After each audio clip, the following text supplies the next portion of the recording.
আমাদের কাছে হয়তো দুনিয়াটাই সব কিছু।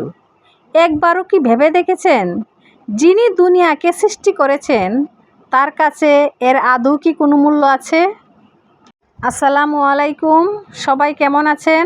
আজ আলোচনা করার চেষ্টা করব দুনিয়ার মূল্য কতটুকু।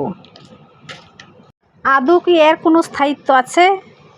এই অস্থায়ী দুনিয়া নিয়ে মানুষের এত কেন আশা আকাঙ্ক্ষা? এ সম্পর্কে রাসূল সাল্লাল্লাহু আলাইহি সাল্লাম একটি হাদিস বর্ণনা করেছেন, আখিরাতের তুলনায় দুনিয়া কতটুকু। যেমন কেউ সমুদ্রে আঙ্গুল ডুবিয়ে তারপর তুলে দেখে তার আঙ্গুল পানি এনেছে কতটুকু। আসুন আল্লাহর কাছে দুনিয়ার মূল্য কতটুকু সে সম্পর্কে জেনে নেই। একবার রাসূল সাল্লাল্লাহু আলাইহি সাল্লাম এক বাজারের পাশ দিয়ে যাচ্ছিলেন, সাথে সাহাবীগণও ছিলেন। তিনি চলতে চলতে ছোট কান বিশিষ্ট মরা একটি ছাগলের পাশ দিয়ে গেলেন। তিনি সেটির কান ধরে বললেন, তোমাদের কেউ কি 1 দিরহাম দিয়ে এটিকে নেবে? তারা বলল, আমরা কোনো জিনিসের বিনিময়ে এটিকে নিতে চাই না। এটাকে নিয়েই বা কী করব?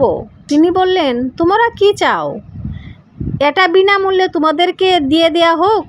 তারা বললেন, আল্লাহর কসম, এটা যদি জীবিত থাকতো তবু সেটা দোষযুক্ত, কারণ এটার কান ছোটো।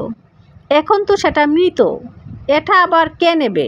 তখন তিনি বললেন, আল্লাহর কসম, তোমাদের কাছে এই মরা ছাগলের বাচ্চাটি যত নিকৃষ্ট, আল্লাহর কাছে তার চেয়ে বেশি নিকৃষ্ট হচ্ছে দুনিয়া। মূল্যহীন এই দুনিয়ার প্রতি আমাদের কত যে টান। আমাদের আশা আকাঙ্ক্ষারও অন্ত নেই। বাড়ি, গাড়ি, সম্পদ, ব্যাংক ব্যালেন্স ইত্যাদির প্রতি যে আমাদের কত টান, কত আকাঙ্ক্ষা। মানুষগুলো এত আশা আকাঙ্ক্ষা কেন করে জানেন? এর পেছনে 2টি কারণ পাওয়া যায়। এক, দুনিয়ার প্রতি মানুষের ভালোবাসা। দুনিয়ার প্রতি এত ভালোবাসা থাকার কারণেই ব্যক্তি এত আশা করে, দুনিয়াকে নিয়ে এত স্বপ্ন দেখে, বাড়ি করে, গাড়ি করে, এই করে, সেই করে। 2 নাম্বার হচ্ছে অজ্ঞতা। ব্যক্তি যখন দুনিয়াবি সম্পদ তালাশে ব্যস্ত হয়ে পড়ে আর দুনিয়াও তাকে কিছু সম্পদ দিয়ে খুশি করে, তখন দুনিয়া তার আপন হয়ে যায়। দুনিয়ালোভী ব্যক্তিকে দুনিয়া যতই দুখাই ফেলুক না কেন, সে তার পেছনে ছুটবেই।